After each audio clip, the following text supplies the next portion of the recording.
Hey guys, it's Abby here again at Hair by Abby. So for today's video, I will be doing my niece's retwist. Okay, and so she hasn't had a retwist in about 3 months, so she has a lot of new growth. And also underneath, she used to have a undercut, which we are growing out now.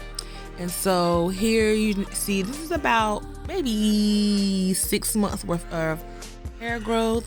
And so now I'm going to just twist the back, and once the back dries, I will interlock it just so that the hair will stay together, because it is short.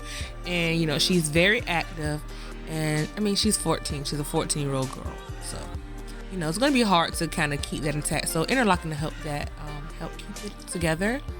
And so in some of her locks, the new growth is so long that I have to bind the hair again together. So you'll see a lot of hair binding in here in this video.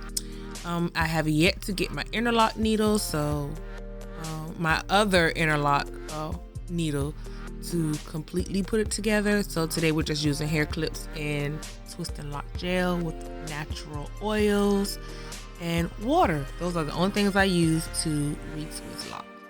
And so as you can see here, one I put together, and you'll just see throughout the rest of the video. Okay, so enjoy the video.